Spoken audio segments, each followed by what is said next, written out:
Kita membahas tentang masalah sholat ini karena fenomena yang ada, yang kita lihat, banyak sekali orang-orang yang mengaku Islam, KTP-nya Islam, nggak sholat.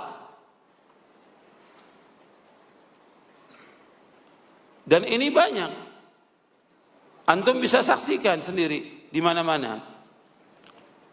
Apakah itu di pabrik-pabrik, di kantor-kantor, di sekolah-sekolah, di kampus-kampus, di pasar, di jalanan, dan tempat yang lainnya.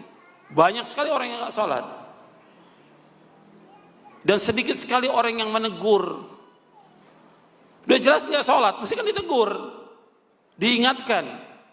Termasuk konsekuensi kita sebagai seorang yang beriman, al-amru bil ma'ruf wan nahyu 'anil munkar, menyuruh yang ma'ruf, mencegah yang munkar. Mestinya kita ingatkan, mesti kita tegur, tapi kenyataan tidak. Ya orang yang sholat tetap nggak sholat. Dari mulai dia kerja di pabrik itu sampai dia meninggal tetap nggak sholat. Nggak ada yang tegur, nggak ada yang ingatkan. Begitu juga yang di rumah-rumah masih ada sebagian juga yang nggak sholat. Di sekolah, di kampus, nggak ada yang ingatkan. Ini kewajiban kaum muslimin semuanya, kewajiban kita semuanya, dan kewajiban antum semuanya, yang laki maupun yang perempuan, untuk mengingatkan, nggak boleh dibiarkan. Bagaimana supaya mereka menegakkan sholat yang 5 waktu? Ini wajib, yang merupakan fardu ain.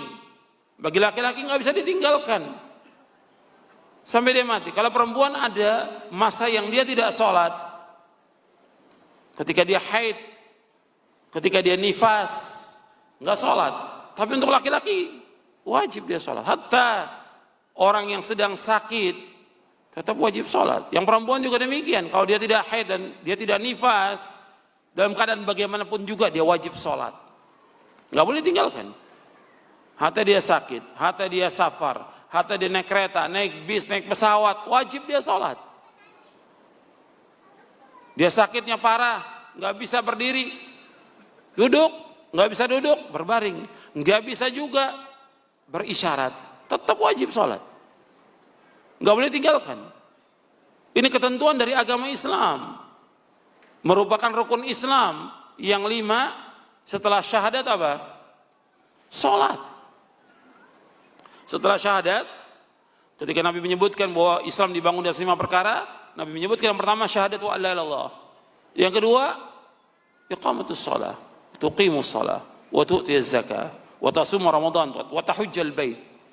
Jadi yang pertama syahadat wa la ilaha illallah. Yang kedua, tuqimus shalah, mendirikan salat. Yang ketiga, wa tu'tiyaz zakah, mengeluarkan zakat. Yang keempat, puasa Ramadan. Yang kelima, haji ke Baitullah. Ini rukun Islam yang wajib ditegakkan. Dan ini merupakan tiang agama. Salat ini merupakan tiang agama. Jadi ikhwan fillah, kalau kita lihat orang-orang yang melaksanakan salat ini ada berbagai macam. Yang pertama, ada orang yang meninggalkan salat sama sekali. KTP-nya Islam dan semua urusannya Islam sudah. Ya. Dikhitan dia dikhitan. Tapi enggak salat.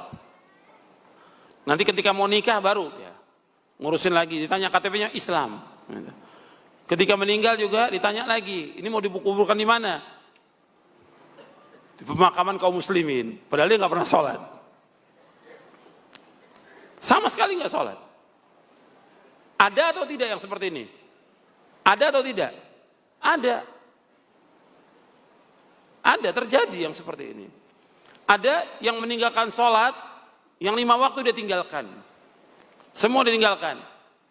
Dia mengerjakan sholat selama setahun itu hanya 2 sholat. Idul Fitri, Idul Adha. Supaya dia bisa lebaran. Gitu. Diakui oleh kaum muslimin bahwa saya Islam, boleh lebaran. Ada tidak yang seperti itu? Ada. Jadi sepanjang tahun sholatnya hanya 2 kali. Idul Fitri, Idul Adha. Ada lagi yang meninggalkan sholat yang 5 waktu. Yang dikerjakan seminggu sekali. Sholat apa? Jumat. Yang 5 waktu ditinggalkan, enggak sholat. Tapi Jumat dia sholat. Ngakunya Islam. Ada juga yang mengerjakan sholatnya dalam sehari dia 3 kali. 3 kali.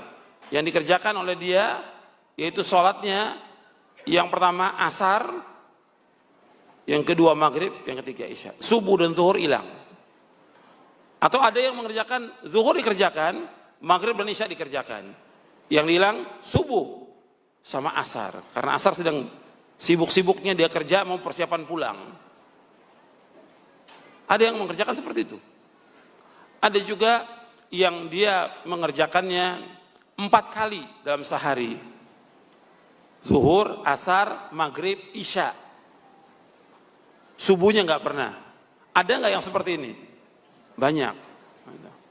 Tiap subuh mesti lewat. Kadang-kadang dia sholat juga. Kapan? Matahari sudah terbit. Ya nggak sah, nggak diterima. Ya tiap hari terlambat nggak boleh. Kalau sekali-kali terlambat boleh. Kalau sekali terlambat, Nabi SAW pernah terlambat sekali. Ketika safar, pulang perang yang luar biasa, capeknya luar biasa.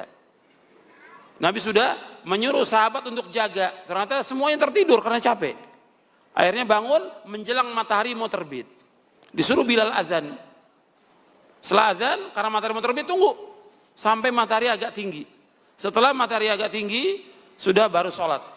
Qobliyah subuh 2 rakaat, baru setelah itu qomat, sholat berjamaah sholat subuh. Sekali. Cuma sekali itu terjadi. Dan riwayat yang sahih. Kalau umat Islam, sekarang beker ada, HP ada, semuanya ada. Bisa dia untuk bangun, tapi nggak bangun juga. Bahkan juga, ya Allah Subhanahu Wa Taala menciptakan di antara makhluknya ayam. Itu kokoknya ayam itu membangunkan orang untuk sholat malam dan juga sholat subuh. Yang punya ayamnya nggak sholat. Kokok ayam berkali-kali dari mulai jam 3, jam 2 sudah kokok. Jam 3 kokok. Kemudian jam 4 juga nggak bangun dia. Sudah matahari terbit baru bangun. Ini terjadi dan banyak terjadi. Jadi ikhwan fillah, jazakumullah, ini dianggap masalah ringan dan dianggap nggak ada masalah oleh kaum muslimin. Padahal ini masalah besar dan saya sebutkan di sini hukumannya. Hukuman orang yang tidak sholat itu dihukum bunuh menurut syariat Islam. Dan ini merupakan pendapat Imam Syafi'i rahimahullah dan pendapat imam-imam yang lainnya. Pendapat yang kedua yaitu dipenjara sampai mati. Jadi nggak ada pendapat ulama itu yang ringan. Pendapat yang lain mengatakan dicambuk, didera orang yang nggak sholat itu. Tapi nggak terlaksana semua itu. Dianggap biasa, orang nggak sholat itu di Indonesia ini dianggap biasa. Dianggap biasa. Nggak ada yang negur, nggak ada yang ingatkan. Bahkan kadang-kadang ada keluarga juga yang nggak sholat dibiarkan. Ini orang meninggalkan sholat seperti itu. Ini yang tidak sholat atau yang sholat kadang-kadang. Kemudian yang kedua, ini jenis yang pertama. Jenis yang kedua, orang yang dia sholat. Tapi sholatnya dia nggak ada tumaknina, nggak ada khusyuk, nggak ada segala macam sudah. Cepatnya luar biasa. Yang penting sholat. Ini juga tidak benar. Ini harus diingatkan tentang kaifiyat sholat. Ini juga kalau dibahas lagi panjang. Ya, golongan yang kedua ini. Macam-macamnya ada beberapa macam juga ini. Kemudian yang ketiga, ada juga dia sholat yang 5 waktu. Dia berjamaah dan segala macam. Cuma dia nggak paham. Bagaimana dia sholat hanya sekedar sholat aja. Dia ikut imam, sholatnya juga ada yang lama, sholatnya panjang. Tapi dia hanya ikut imam aja. Tapi dia sendiri nggak merasakan nikmatnya sholat. Maka yang terbaik golongan yang keempat. Yang dia khusyuk, dia tumaknina, dan dia mendapatkan kenikmatan dalam sholat. Dan ini yang terbaik. Kita sholat, paling nikmat sholat sudah. Kan orang kalau kerja ada waktunya, dia mendapatkan kenikmatan kerja. Dagang, ada mendapatkan kenikmatan.